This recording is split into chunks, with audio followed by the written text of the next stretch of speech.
मित्रों, आज हम चीन के एक महान बुद्ध पुरुष की जीवनी पर प्रकाश डालेंगे, जो सबके लिए प्रेरणादायी है। लाओ त्सो का नाम आपने सुना होगा। लाओ त्सो के जीवन की बचपन की एक घटना, जब वह 11-12 वर्ष के उम्र के थे, उनकी माँ अपने घर के आगे एक बगीचा बनाई थी। उस बगीचे को बनाने में उन्होंने काफ़ी परिश्रम की थी। अनेक प्रकार के सुंदर सुंदर फूल, अनेक प्रकार के पौधे।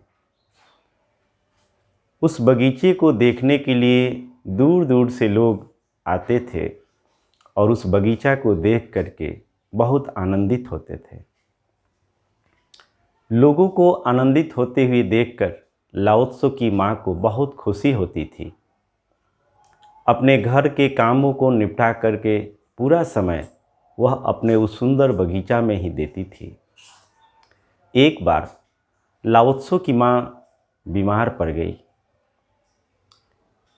और बीमारी इस तरह से बढ़ने लगा कि उसे उठने और चलने में भी कठिनाई होने लगी। जब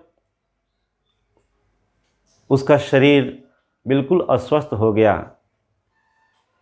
वह बेड से उठ नहीं सकती है, चल नहीं सकती है, तो उसे बेहद दुख हुआ और वो रोने लगी। लाओ त्सो अपनी माँ को रोती हुई देखकर पूछते हैं कि माँ, तू क्यों चिंता करती है? तू ठीक हो जाएगी, फिर से तुम घूम सकती हो, फिर से तुम चल सकती हो, सारा काम भी कर लोगी। लाओ त्सो की माँ लाओ त्सो के माथे पर हाथ फेरते हुए कहती है कि बेटा, यह मुझे पता है कि मैं स्वस्थ हो जाऊंगी, लेकिन मुझे अपने स्वास्थ्य से ज़्यादा मुझे अपने बगीचे का चिंता है। उस बगीचे को हमने बहुत परिश्रम से बनाया है और मैं इसलिए परेशान हूँ कि मुझे ऐसा लगता है कि जब तक मैं स्वस्थ होंगी, बगीचा नष्ट हो जाएगा।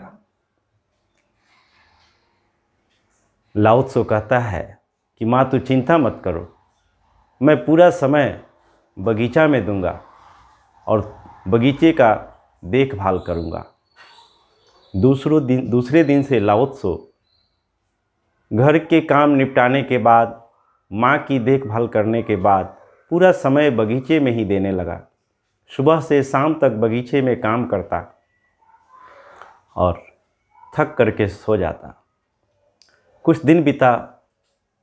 जब माँ पूरी तरह से स्वस्थ हो गई और जब बिस्तर से उठी, तो वह सबसे पहले बगीचे को देखने गई।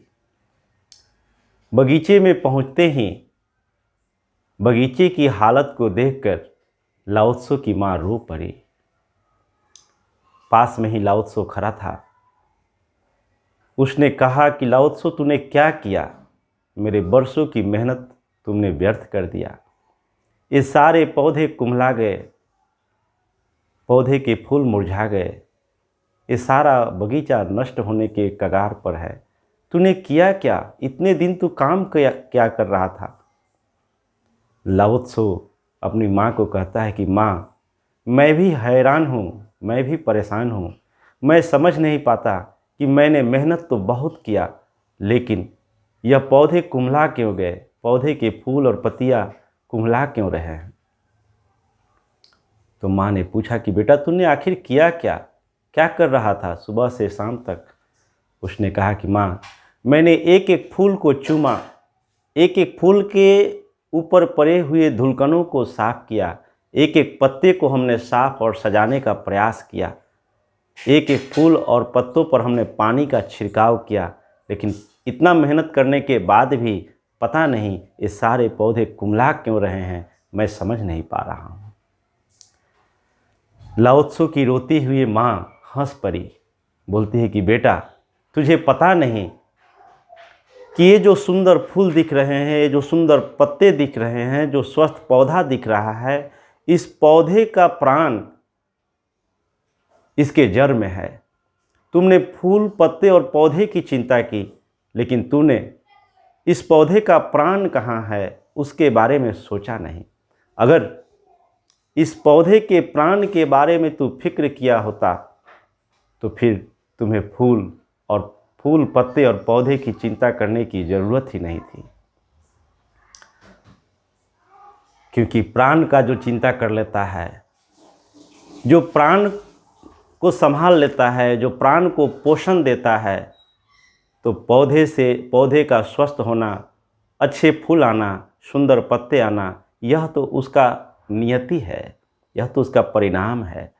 तूने पौधे की चिंता की, फूल और पत्ते की चिंता की, लेकिन इस पौधे का प्राण जहाँ है वहाँ पर तुम्हारा ध्यान नहीं गया। मित्रों, लाओ त्सो की जीवन की ये घटना लाओ त्सो के जीवन को ही बदल दिया। आज समाज में यही देखने को मिलता है। हर व्यक्ति अपने आप को सुंदर दिखाने का प्रयास करता है, अच्छे घर बनाता है, इंडस्ट्रीज आरंभ करता है, लेकिन मानव जीवन का जो प्राण है उस अंतःकरण की ओर किसी का ध्यान नहीं जाता। प्राण को सींचने का कोई प्रयास नहीं करता। बाहर से अपने आप को सुंदर बनाने का प्रयास तो करता है, लेकिन जिस शरीर को और मन को पोषण मिलती है वहाँ पर किसी का ध्यान नहीं जाता। मित्रों, आवश्यक है, धन संपदा कमाना कोई दोष की बात नहीं है, निर्धन होना यह दोष की बात है, लेकिन आवश्यक है कि जहाँ से हमारे वास्तविक सुंदरता का आरंभ होगा उस प्राण के ऊपर भी ध्यान दें। मनुष्य का प्राण उसके अंतःकरण में स्थित है, जहाँ से उसे पूरी ऊर्जा मिल सकती है, जहाँ से उसका पोषण हो सकता है। मन को मजबूत बनाने के लिए, तन को मजबूत बनाने के लिए, बाहरी विकास के लिए आवश्यक है आंतरिक विकास करें। अपने भीतर स्थित शक्ति का ध्यान करें, वहीं से हमें सब कुछ प्राप्त होगा। इन्हीं शब्दों के साथ आज की वाणी को विराम देंगे। आप सबका मंगल हो, सबका कल्याण हो, सबका भला हो।